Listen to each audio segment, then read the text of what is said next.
6월 10일 화요일입니다. 다윗을 찾아온 용사들. 역대상 12장 1절부터 40절까지 말씀입니다.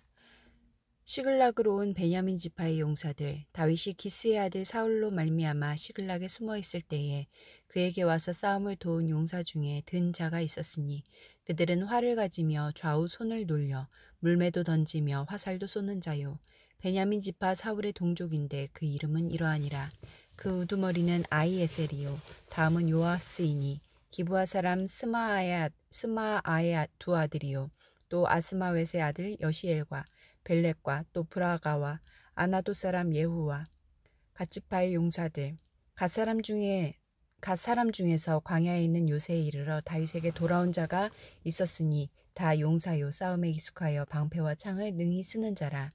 그의 얼굴은 사자 같고 빠르기는 산의 사슴 같으니 그 우두머리는 에셀이요 둘째는 오바댜요 셋째는 엘리압이요. 베냐민과 유다 지파의 용사들. 베냐민과 유다 자손 중에서 요새에 이르러 다윗에게 나오매 다윗이 나가서 맞아 그들에게 말하여 이르되 만일 너희가 평화로이 내게 와서 나를 돕고자 하면 내 마음이 너희 마음과 하나가 되려니와 만일 너희가 나를 속여 내 대적에게 넘기고자 하면 내 손에 불의함이 없으니 우리 조상들의 하나님이 감찰하시고 책망하시기를 원하노라 하매 그때 성령이 30명의 우두머리 아마셀을 감싸시니 이르되 다윗이여 우리가 당신에게 속하겠고 이새의 아들이여 우리가 당신과 함께 있으리니 원하건대 평안하소서. 당신도 평안하고 당신을 돕는 자에게도 평안이 있을지니 이는 당신의 하나님이 당신을 도우심이니이다 한지라. 다윗이 그들을 받아들여 군대 지휘관을 삼았더라. 므낫세 지파의 용사들.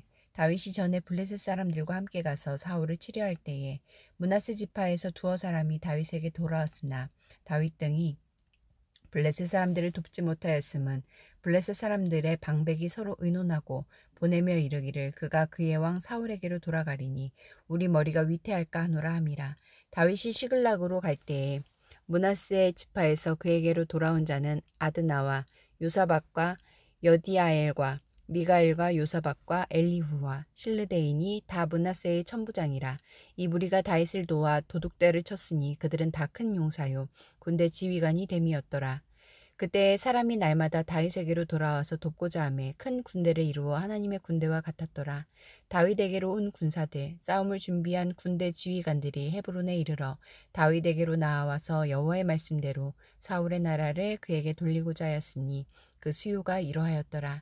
유다 자손 중에서 방패와 창을 들고 싸움을 준비한 자가 6,800명이요 시므온 자손 중에서 싸움하는 큰 용사가 7,100명이요 레위 자손 중에서 4,600명이요 아론의 집 우두머리 여호야다와 그와 함께 있는 자가 3,700명이요 또 젊은 용사 사독과 그의 가문의 지휘관이 22명이요 베냐민 자손 곧 사울의 동족은 아직도 태반이나 사울의 집을 따르나 그 중에서 나온 자가 3,000명이요 에브라임 자손 중에서 가족으로서 유명한 큰 용사가 28,000명이요 므낫세 반지파 중에 이름이 기록된 자로서 와서 다윗을 세워 왕으로 삼으려 하는 자가 18,000명이요 온 이스라엘의 왕으로 추대된 다윗.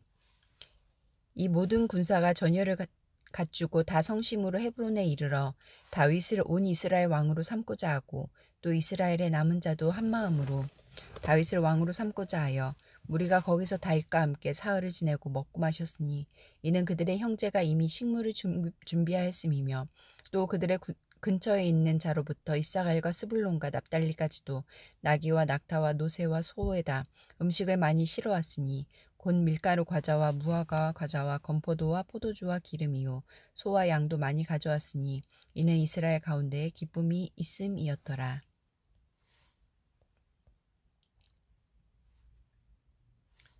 다윗이 사울을 피해 시글락과 광야에 있을 때 그를 돕기 위해 각 지파에서 온 용사들.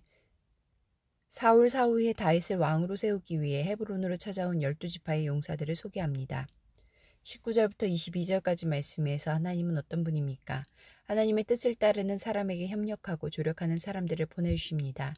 다윗이 블레셋에 망명하여 시글락에 머물 때 블레셋 군대의 편에서 이스라엘과 싸워야 할 상황에 처했습니다. 다행히 전쟁에서 제외되어 시글락으로 돌아왔지만 아말렉 족속이 다윗과 부하들의 가족을 사로잡아 갔습니다. 다윗이 부하들을 거느리고 추격해서 아말렉의 도둑들을 치고 가족들을 데려왔는데 이때 므낫세 지파와 용사들이 다윗을 도왔습니다.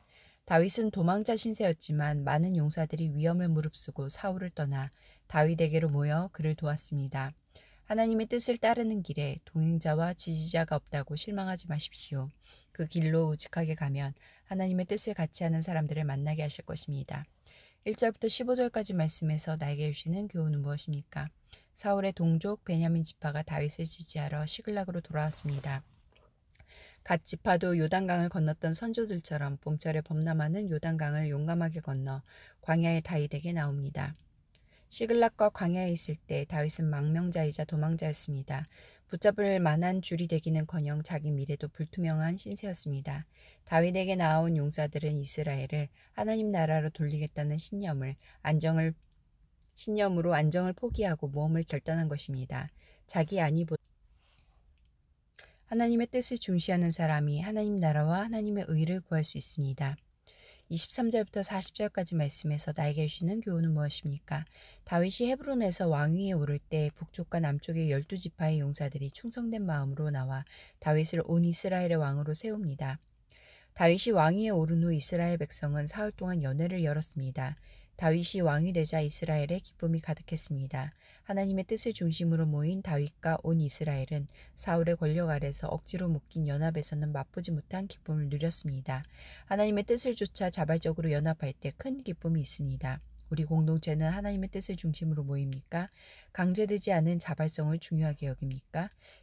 기도하시겠습니다. 공동체를 위해서는 어떤 상황에서도 주님이 기뻐하시는 길로 갈 수 있도록 도와주소서. 열방을 위해서는 쿠바에서 정치범으로 구속됐던 파하르도 목사가 3년 만에 석방됐다. 파하르도 목사와 가족들이 속히 몸과 마음이 회복되어 신실하게 사역을 이어가도록 함께 기도하시겠습니다.